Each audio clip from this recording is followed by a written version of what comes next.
안녕하십니까. 이찬수입니다. 이찬수의 인문학 산책 평화 하나 이야기 하나 세 번째 시간인데요. 제가 지난주에 그 평화라는 말씀을 드리면서 우리 사회에서 평화라는 말을 참 많이 한다. 하지만 가만 보면 평화의 개념이나 의도 또 실천 방법 등이 서로 다르다 보니까 사실은 평화라는 이름으로 갈등이 벌어지기도 하더라. 평화는 단수가 아니라 복수다. 평화가 아니라 평화들이다. 이런 내용의 말씀을 드렸습니다. 그래서 평화에도 다원주의적 이해가 필요하다는 말씀의 내용을 지난주에 드렸는데요. 제가 최근에 쓴 책 제목도 그래서 평화와 평화들이거든요. 오늘 이 평화들을 가지고 우리 인문학산책 세 번째 시간을 이어가 보려고 합니다. 말씀드린 대로 여러 가지 평화들이 있습니다. 그런데 평화만의 문제는 아니죠. 우리가 쉽게 경험할 수 있는 예로 음악을 들어도 그렇고 미술도 그렇습니다. 음악이라는 것은 어떤 장르를 일컫는 추상적인 언어고 실제로 속으로 들어가면 다양한 음악들이 있는 것 아니겠어요? 음악이라는 단수는 하나의 형식적인 언어입니다. 실제로 존재하는 것은 여러 가지 음악들이죠. 어떤 사람은 모차르트나 요한 세바스찬 바하 같은 음악을 좋아하고 거기서 감동을 받지만 어떤 사람은 락 음악을 좋아하고 랩을 음악의 원천으로 여기는 사람도 있습니다. 여기에 무슨 우열을 매기기는 곤란하죠. 음악이라는 것은 상대적입니다. 상대적이긴 한데 연주하는 사람이나 듣는 사람에게 영감을 불러일으키고 또 영감이 서로 확산되면서 영향을 끼치죠. 그 영향력이 확대되어 나가는 곳에 음악의 보편성이 있습니다. 음악은 여러 가지 표현으로 드러나는 상대적인 세계지만 아주 보편성도 있는 거죠. 나는 클래식 음악을 좋아하니까 클래식 음악을 좋아한다고 해서 그것을 일방적으로 클래식 음악을 확장한다고 음악의 보편성이 획득되는 것은 아닙니다. 무슨 바하나 모차르트의 음악 때도 이것이 청중에게 감동을 주고 지속적으로 연주되고 또 새로운 음악적 영감의 원천으로 이어져 가는 곳에 이들 음악의 보편성이 있는 거죠. 그런데 이런 클래식만이 아니고 서양의 팝 음악도 그렇고 우리나라의 가요도 그렇고 여기서 음악의 진정성이나 보편성이 들어있습니다. 어떤 사람은 가수 조용필 씨를 대단히 좋아하죠. 타계한 그 김광석 씨의 노래가 여전히 우리의 마음을 잔잔히 울리고 있습니다. 이들의 노래를 듣고 따라하죠. 거기서 파문이 일어납니다. 이러면서 두루두루 퍼져나갑니다. 이것이 음악적 보편성의 증거거든요. 그래서 여러 가지 음악들이 있는 겁니다. 그것이 사람들의 마음에 감동을 주고 퍼져나갈 때 거기에 음악의 위대함과 음악의 보편성이 있는 거라고 할 수 있겠죠. 우리 이 같은 프로그램에서 이지상의 사람이 사는 마을을 지금 이끄시는 가수 이지상 선생의 음악도 그것에서 고유한 가치가 있고 이것을 들으면서 잔잔한 영감과 감동을 받지 않습니까? 음악의 위대함입니다. 그런데 이런 예술적인 분야와는 다르게 뭔가 이념이 작동하고 이해관계가 얽혀있는 곳에서는 상대방의 음악을 인정하는 방식과는 다르게 이상하게 자기중심성이 드러나게 되죠. 제가 오랫동안 해온 학문 중에 하나가 이제 종교학인데요. 사실 종교학에서 종교 분야에서 그 전형적인 사례를 볼 수 있어요. 가령 기독교 성경에 아주 멋진 말이 있습니다. 하나님은 사랑이시다. 하나님이 사랑이래요. 요한일서 4장 16절의 얘기인데요. 그럼 사랑이라는 말은 어떤 사물이나 존재를 몹시 아끼고 귀중히 여기는 마음이나 그런 일 같은 것을 의미한단 말이에요. 국어사전적으로. 그러면은 하나님은 사랑이다라는 이 말을 풀어서 얘기하면 어떤 사람이나 사물을 몹시 아끼고 존중하고 귀중하게 여기는 마음 자체가 바로 하나님이다. 그 소리거든요. 그런데 현실은 어떤가요? 그 문장에 동의하는 사람들에게만 사랑을 적용하는 경향이 있죠. 그래서 그 하나님이란 말을 입에 달고 있는 사람, 또 교회를 나오는 사람, 예를 들면 그런 사람들만 사랑을 받는 대상인 것처럼 이해하는 경향이 있고, 그 밖에 있으면은 사랑에서 배제된 것처럼 생각하죠. 이 종교인들 자신이 스스로 모순을 범하는 셈이라고 할 수 있습니다. 또 성경에 이런 구절이 있어요. 갈라디아서라고 하는 신약성경 3장 28절인데요. 여기에 유다인이나 그리스인이나 종인이나 자유인이나 남자나 여자나 그리스도 안에서 하나입니다 라는 선언이에요. 사실 2000년 전에 선언치고 굉장히 놀랍죠. 민족과 혈연과 성별 간 차별을 두고 있던, 계급상 차별을 두고 있던 것을 당연하게 여기던 시절에 특정 민족과 관계없다는 거예요. 유다인이나 그리스인이나 또 종이나 자유인이나 남자나 여자나 하나라는 거예요. 인류의 원천적 일치성에 대한 선포죠. 그런데 여기에 묘한 함정이 있습니다. 함정이 아니라 그 묘한 걸림돌이 있습니다. 그리스도 안에서 하나래요.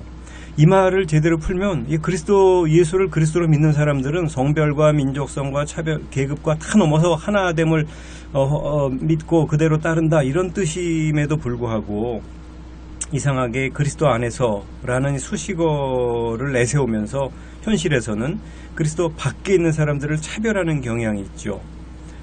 그래서 그리스도라는 이름을 모르는 사람에게는 사람은 하나가 아닌 것처럼 이렇게 하는 것이 또 현실이란 말이에요. 이것은 이 원천적 선포의 깊은 뜻을 모르거나 외면하기 때문인 거죠. 그런 구절이 너무너무 많습니다. 그리스도는 우리의 평화랍니다. 성경에 그렇게 해놨어요. 그런데 이때 평화를 그리스도에 대한 이해가 달라지는 곳에까지 적용하려 하지는 않는 경향이 있죠. 그리스도를 비슷하게 이해하는 사람들끼리만 평화를 이야기한다는 뜻입니다. 신이 하나래요. 기독교, 유대교, 그리스도교, 이슬람은 신이 하나라고 선포하는 종교 전통이잖아요. 신이 하나라는 말에 진짜 하나는 모든 곳에 계신다, 이런 뜻이거든요. 신이 없는 것이 없다. 그래서 무소부재하다, 이런 뜻이에요. 그러니까 아무리 신을 거부하는 곳에도, 아무리 악한 것 같은 것 속에도 그마저 신이 있다는 거예요. 삼라만상에다 신의 거처라는 거예요. 그러면 모든 것을 존중해야 하는 자세로 이어져야 되지만 현실에서는 하나에다가 조건을 달죠. 그러면서 이 같은 말을 쓰는 사람들에게만 신이 계시를 줘, 이런 식으로 상상해요. 오히려 이런 성경이 본래 뜻과는 다르게 배타주의, 남을 거부하는 이 배타주의적 폭력의 진원지가 되기도 합니다. 정말 하나로 제대로 이해해야 하고 받아들여야 됩니다. 혈연이나 지연이나 민족, 성별, 이런 차이를 있는 그대로 인정하다 보면 그것이 차별이 아니라 구별이고 조화가로 나타나는 거고, 그것이 그리스도교 신앙의 핵심이 되어야 한다, 이런 뜻이 들어있다고 할 수 있습니다. 그래서 평화라는 말을 이렇게 내세운다고 해서 평화가 되는 것이 아닌 거죠. 이것을 적용해가는 과정도 평화적이어야 해요. 아무리 혹시 지금 그 평화와 평화들이란 책을 가지고 계신 분이 계시다면 지금 73쪽을 하고 있습니다. 네. 아무튼 평화를 위한 일이라고 해도 수단이 일방적이면 폭력으로 이어집니다. 너에 대한 나의 감정이 나에 대한 너의 감정과 동일하다, 이렇게 일방적으로 착각하면서 사랑이란 이름의 폭력이 발생하죠. 성폭력이 그 단순한 성적 욕구 이런 걸 떠나서 상대방의 감정은 그렇지 않은데 내 감정을 일방적으로 적용할 때 그 성폭력 형태로 나타나는 거 아니겠어요? 그래서 결국은 내가 지금 생각하고 있는 상태와 수준을 긍정하지만 거기에 동시에 너의 형편도 배려할 수 있어야 한다. 이렇게 배려하는 과정과 수단이 평화가 되는 거죠. 이런 아주 평화에 대한 아주 기본적인 원리라고 할 수 있을 것 같습니다. 여기서 좀 묘한 차이를 하나 좀 구분해 볼 필요가 있을 것 같은데요. 그 예수와 공자의 차이인데요. 가령 예수가 이런 말을 했어요. 너희는 남에게서 바라는 대로 남에게 해주어라. 그러니까 남이 너에게 해줬으면 좋겠는 것을 너도 남에게 해주어라, 이런 소리인데요. 그런데 이때 내가 원하는 것을 남에게도 해주려고 할 때 남도 그것을 원하는지를 살필 수 있어야 한다는 거예요. 이렇게 상호성을 의식하지 않고 내가 원하는 것을 너에게 일방적으로 적용하다 보면 극단적인 경우에일지 모르겠지만 경우에 따라서는 그런 사랑 행위도 폭력이 될 수도 있는 거죠. 사실 정치적 차원에서도 마찬가지입니다. 남한이 바라는 것을 북한도 바라는지 생각해야 돼요. 남한이 바라는 것을 기준으로 끝없이 전제 조건을 가지고 북한에게 요청하면 북한 입장에서는 그것이 폭력적 요구가 되죠. 들어줄 수가 없게 돼요. 그러니까 끝없이 대치 상황이 지속되는 것 아니겠어요? 상대가 나의 희망과 기대에 맞춰줬으면 좋겠다고 희망할 수는 있죠. 그러나 희망을 일방적으로 적용하면 폭력이 됩니다. 그 한자 언어로 과유불급이죠. 지나치면 미치지 모자란 것만 못하다. 그런데 예수와는 다소 다르게 공자 같은 분은 이렇게 얘기했어요. 내가 원하지 않으면 남에게도 하지 마라. 한자로 기소부역 물시어인인데요. 논어 안현 편에 나오는 말입니다. 내가 원하는 일을 남에게 하는 적극적 방식이 자칫하면 폭력이 될 수 있지만 내가 원하지 않는 일을 남에게도 하지 않는 소극적 방식은 일단 폭력이 될 가능성을 줄여준다고 할 수 있어요. 아무튼 이런 식으로 자신의 입장을 남에게 적용한다고 할 때 남의 형평과 차원을 제대로 온전히 인정하고 수용할 수 있어야 하는데, 그래서 이렇게 또 근데 현실은 말처럼 간단치가 않더라고요. 남이 도대체 뭐냐, 어디까지 남에게 내가 배려할 수 있는 상대방의 수준이 어디까지인가 하는 것을 좀 더 구체적으로 생각해 볼 필요가 있어요. 나와 남과의 관계인데요. 단순하게 얘기하면 이런 거예요.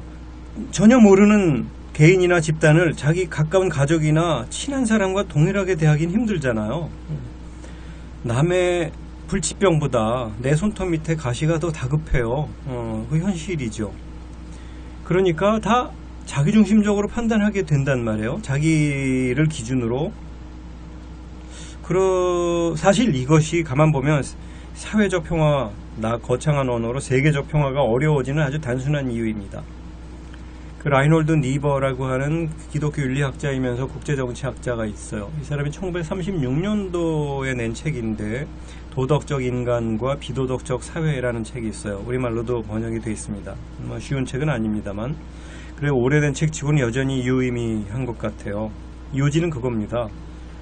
개인 한 사람 한 사람을 보면 도덕적이다. 그런데 왜 사회는 비도덕적으로 흘러가고 막 전쟁을 하나? 응?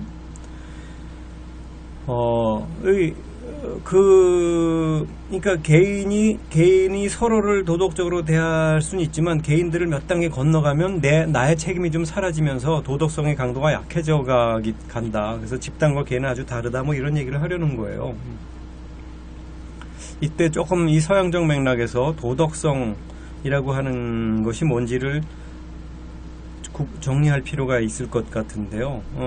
탁월한 철학자인 칸트에 의하면 도덕성이란 어떤 행위의 의도가 선과 악 또는 옳고 그름 같은 사회적 규범에 합치하는 능력이래요. 그러니까 어떤 행위를 하려는 의도가 있잖아요. 내적 의도가 사회에서 요구하는 선한 행위와 맞을 때 도덕적이다, 이런 뜻이에요. 그러니까 선한 의도로 선한 행위를 하면 도덕적이다 라고 할 수 있는 거죠. 그런데 속으로는 딴 생각을 하면서 겉으로는 그럴듯한 사회적 행동을 할 수가 있죠. 속으로는 좋아하지 않으면서 겉으로는 좋아하는 척 할 수도 있어요. 도덕적이진 않지만 그렇다고 사회에 문제까지 일으키진 않아요. 그런데 이런 행위가 아주 가까운 사람들 사이에는 좀 부담스럽죠. 속으로는 좋아하지 않으면서 늘 가까이 있는 건 부담스러운 일이겠죠. 그런데 여러 단계 건너간 아주 낯선 개인들에게는 내가 너를 좋아하거나 말거나 그다지 양심의 가책까지 느껴지진 않아요. 그러니까 이게 인간은 개인에 대해서 동료의식도 있고 공감력도 갖고 있어요. 개인적 차원에서는 다른 사람의 이해관계를 고려하기도 해요. 근데 집단으로 가면 상황이 좀 달라진다는 겁니다. 개인과는 다르게 집단이 될 사람, 개인과 개인들이 모인 집단 사이에는 또 주체가 없어요. 집단의 내적 의도가 뭔지 정확하게 정립하기 힘듭니다. 개인의 의도와 행위 사이에 내가 속으로는 딴 생각을 하더라도 그것이 그렇게 직접 드러나지 않아요. 그러니까 개인이 집단의 이름에 붙여서 비도덕적 행위, 그러니까 겉과 속에 다른 행동과 말을 해도 집단에 묻혀 있다 보니까 집단 전체로는 딱히 문제가 되지 않아요. 안녕하세요. 오창익입니다. 인권연대는 정부나 기업의 지원을 사양하고 오로지 시민의 참여로만 운영하는 100% 순도의 민간 인권단체입니다.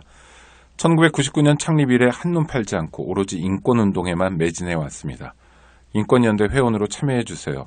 인권연대 회원이 늘어나면 그만큼 인권연대의 활동도 풍부해지고 활발해집니다.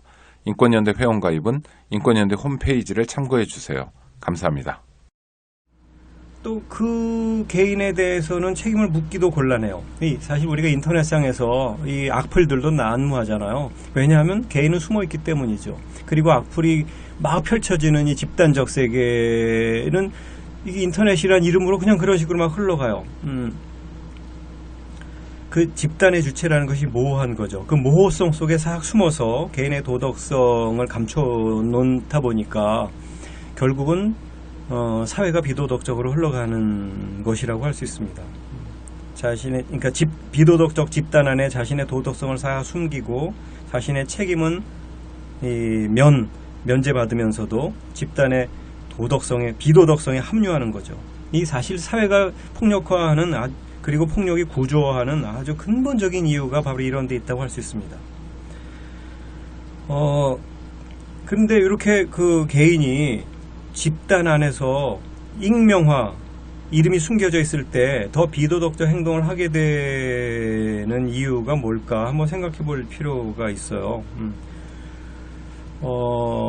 올해 초에 타계한 프랑스 인류학자 르네 지라르라는 분의 책이 우리말로 여러 개 번역이 되어 있는데요. 대체로 이 르네 지라르에 의하면 인간의 문화를 돌아가게 해주는 동력, 인간의 일상의 동력은 모방에 있다, 모방하는 데 있다고 얘기해요. 이 문화라는 게 뭐냐면 상대방의 소유를 자기도 소유하기 위해서 상대방을 모방하려는 욕망이 일상화되면서 문화가 형성되어 왔다. 그러니까 이 모방, 서로 상대방이 가진 것을 나도 가지려는 모방력, 이것이 경쟁적으로 강화되고 이 모방적인 경쟁 관계가 갈등을 불어일으키게 되고 폭력화하기도 한다. 그런데 어떤 폭력은 개인에게 직접 개인을 향할 수도 있지만 집단 안에 감추어져서 집단의 이름으로 활동하는 폭력의 경우도 있죠. 여기 특정 개인의 책임은 부각되지 않습니다. 이 사회가 비도덕적으로 가는 근본에는 개인들의 모방 경쟁이 있는 거다. 그러나 개인들은 그로 인한 갈등을 자신의 직접적인 책임으로 돌리지 않죠. 주체를 찾기가 어려워지게 된다고 할 수 있습니다. 이런 상황에서 어떻게 그 폭력을 극복할 것인가? 여기 그냥 참고사항인데요. 르네 지라르 같은 사람이 인류학적 연구를 많이 남겨놨는데 아주 참고해 볼 만해요. 이 종교를 예를 들면서 종교는 폭력을 극복하는 과정이라고 봐요. 예를 들면 이런 거죠. 예방주사는 아주 작은 병균을 미리 주입시켜서 내성을 몸속에서 키우게 한 다음에 나중에 더 큰 병을 예방할 수 있도록, 극복할 수 있도록 하기 위한 방법이잖아요. 재판도 그래요. 법도 그렇거든요. 폭력을 공식적으로 응징하면서 이후에 다른 폭력을 예방하는 수단이 재판이기도 합니다. 그러니까 예방주사든 재판이든 어느 정도 폭력적인 수단이죠. 그런데 르네 지라르에 의하면 이 폭력적인 수단을 통해서 폭력을 제어해온 전형적인 현상이 바로 종교다. 희생양, 이 사람이 희생양이란 성스러운 폭력, 희생양 이런 얘기를 하는데요. 희생양 논리를 내세워서 폭력을 제압하고 조절해온 현상이 바로 종교라는 건데요. 그런 거죠. 가서 어느 제사에서 제물을 바친다. 동물을 제물로 바쳐 양을 바치든 무슨 우리나라의 경우는 돼지가 제물이잖아요.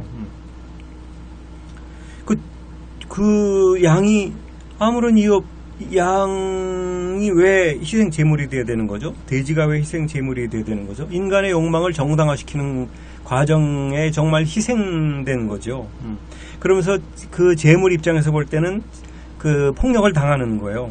근데 사람들은 그런 폭력을 일정한 시간과 공간 안에서 폭력을 행사하도록 제한하면서 그 폭력을 더 그 집단의 그 질서와 조화와 단합을 위한 성스러운 폭력이라고 얘기를 합니다. 공적인 영역으로 제한된 폭력이죠. 이렇게 짐승을 이런 식으로 제물로 바치거나 폭력의 원인 제공자를 공식적으로 희생시켜서 나중에 폭력을 제압하고 조절하는데 가장 적절한 이념을 제공해 온 것이 종교라는 거예요. 그래, 이 성스럽다고 얘기할 때는 대단히 그런 점에서 사회적인 건데, 기존의 세속적인 폭력, 사람들이 일방적으로 자기 욕망에 따라 벌리는, 또 권력자가 맘대로 벌이는 그런 폭력과 다른 폭력이라는 거예요. 모두가 합의한 폭력. 이것이 옳다 그르다를 떠나서 르네 지라르는 바로 이런 폭력이 사회적 질서를 가져왔다. 그리고 그런 이념을 종교 현상들이 제공해 왔다라고 얘기해요. 독일의 국제 정치학자 디터 쟁하스라는 사람이 있습니다. 지금 아주 현대 평화학에서 중요한 공헌을 하고 있는 사람인데요. 평화를 구축하는 과정이 중요하다. 그러면서 여러 가지 이것을 평화를 구축하기 위해서는 6가지 방법이 필요한데, 그 중에 좀 더 인상적인 당연한 듯 인상적인 게 있어요. 폭력의 사유화를 막아야 하는데, 그러려면 폭력은 국가가 독점해야 된다는 거예요. 시민이 무장해서는 안 되고, 폭력이 사유화되지 않도록 하려면 폭력을 독점하는 주체가, 그러니까 국가가, 정당한 권력이 폭력을 독점해야 된다. 그 대신 시민들의 민주적 정치 참여를 보장해야 된다. 그 과정에 확보된 공적인 권위와 권력이 폭력을 통제할 수 있어야 된다. 이 폭력 자체를 없앨 수는 없겠지만, 이 분쟁 상황에서 사람들이 막 흥분하는 것을 통제할 수 있어야 하고, 사회 구성원들이 서로 의존하면서 갈등을 제한해서 폭력의 사유화를 막아야 된다. 그래야 그렇게 폭력의 양상을 변화시키는 것이 평화를 구축하는 길이다 라고 디터 쟁하스라는 사람이 얘기합니다. 물론 일단 동의합니다. 현실적으로. 그런데 이제 문제는 이 폭력을 독점하는 주체를 국가라고 얘기했고, 그것이 공적 권력이라고 얘기하지만, 이 공적 권력을 많이 쥐인 이가 또 막 폭력을 휘두를 수 있잖아요. 이 공적 권력도 역시 감시되어야 하고 통제받아야 합니다. 아직 우리 사회가 공적 권력이 휘두르는 폭력에 대해서 감시하고 통제하고 제어할 수 있는 장치가 되어 있지는 않죠. 그냥 한 사람 풀뿌리 민주주의에 입각한 한 사람 한 사람의 목소리를 담아서 여론을 형성해서 목소리를 높이는 방법뿐이 현재는 없단 말이에요. 이게 현재로서는 답답할 정도로 오래 걸리는 일이죠. 기왕이면 제도적으로도 그 특정 권력자의 폭력적 행위를 제어할 수 있으면 좋겠는데, 아무튼 요사이 홍만표 변호사 사건 이런 것들 보면서도 우리나라의 이 검찰 권력이 정말 너무너무 막강하다 하는 사실을 알 수 있고, 검찰 권력을 제어할 수 있으면 좋겠다. 공식적으로 국민의 전체적인 평화지향적 마음을 담아서 뭐 기소권과 수사권을 막 분리한다든지, 예를 들면 그런 식의 생각들 아무튼 하게 됩니다. 자, 그런데 어쨌든 지금 독일의 국제정치학자 디터 쟁하스의 말이나 아까 제가 잠깐 소개한 르네 지라르의 문화 인류학적 접근 방식은 구조적으로 비슷해 보여요. 어쨌든 큰 폭력을 예방하려면 이 작은 폭력을 공적인 어떤 상태에서 독점할 수 있어야 된다, 이런 얘기인데요. 르네 지랄은 여기서 한 가지를 더 덧붙입니다. 오늘날 문명이라는 게 남들이 가진 것을 나도 가지려는 모방 경쟁에서부터 비롯되었는데, 이것이 폭력으로 이어지지 않도록 하려면 사람들을 이 모방의 경쟁 상태로 이끌지 않고 오히려 경쟁으로부터 보호해 줄 수 있는 모델을 제공해 줘야 된다. 이게 무슨 소리냐면, 경쟁으로부터 벗어나는 것도 일종의 모방 행위다. 정말 그걸 벗어나고도 잘 사는 사람을 보고 나도 저 사람을 따라해야지, 저렇게 해야지 하고 생각을 하게 된다는 거예요. 가령 기독교의 예수는 신을 아버지라고 불렀거든요.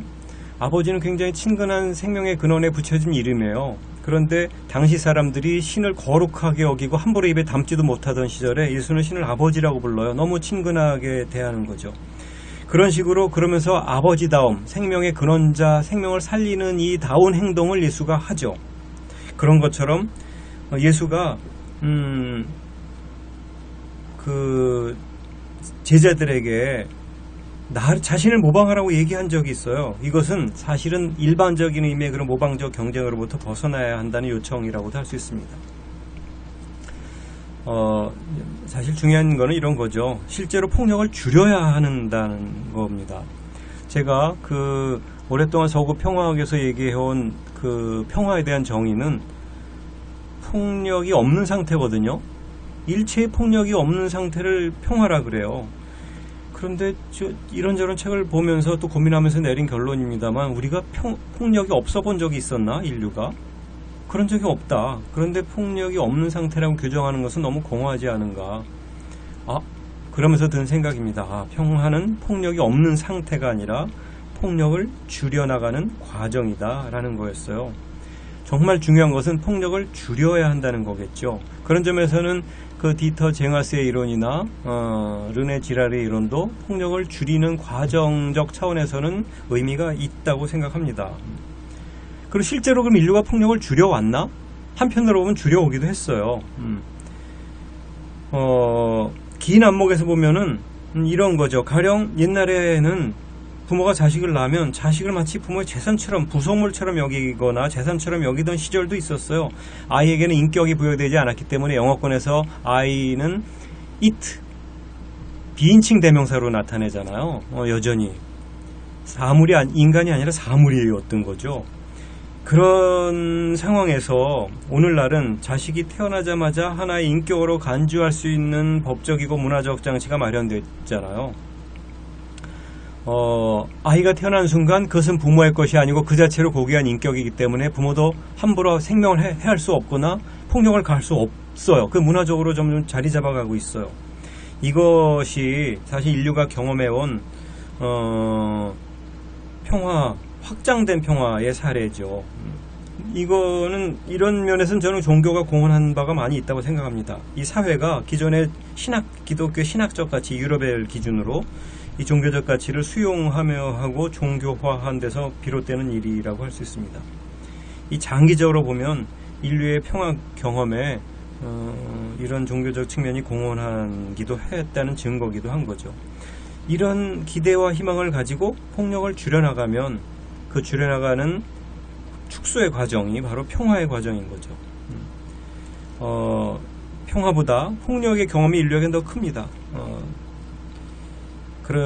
이 인류에게 평화라는 것은 폭력이 축소되는 과정으로 존재하고, 이것은 폭력을 줄일 수 있다, 줄여야 한다, 또 폭력이 사라진 세상에 대한 희망, 이런 것을 전제하는 말입니다. 이런 희망을 놓치지 않고 있으면 그 희망이 바로 폭력을 줄이고 평화를 드러내는 동력이 되는 거다. 오늘날 그 평화학이라는 것은 바로 이런 폭력을 줄여서 궁극적으로는 폭력이 없는 상태에 대한 희망의 영역과 관련되어 있다고 할 수 있습니다. 그러니까 평화는 실제로 하나의 완성된 상태가 아니라 폭력이 줄어드는 과정 또는 폭력을 줄이는 과정입니다. 따라서 평화학은 폭력을 줄이기 위한 다층적이고 학제적인 연구죠. 중요한 것은 폭력을 어떻게 줄여나갈까 하는 겁니다. 제가 그럭저럭 시간이 좀 되어 갔는데요. 폭력을 줄이는 과정 동력을 바로 제가 공감이라는 말에서 좀 찾아보려고 합니다. 평화의 다른 이름이 공감이기도 한데요. 공감은 폭력을 줄이는 비폭력적인 동력이고, 우리가 어떤 언어보다도 더욱더 확장시켜 나가야 될 언어이고 인간의 능력인 것 같아요. 네, 시간이 그럭저럭 되었네요. 다음번에 이어서 공감의 문제를 가지고 폭력을 줄여가는 과정에 대해서 같이 말씀 좀 나눠보고 생각해 보도록 하겠습니다. 함께 들어주셔서 대단히 고맙습니다. 다음 시간에 뵙겠습니다. 안녕하세요. 장발장은행의 대표를 맡고 있는 홍세화입니다. 200만원, 300만원 벌금을 내지 못해 감옥에 갇히는 분이 매년 4만 명이 넘습니다. 장발장은행은 이분들에게 무이자 무담보로 대출을 해주고 있습니다. 장발장은행을 후원해 주시기 바랍니다. 실로 모든 게 엉망으로 치닫는 듯한 세상입니다마는 스스로 아름다워지는 데에 겸연쩍어 하지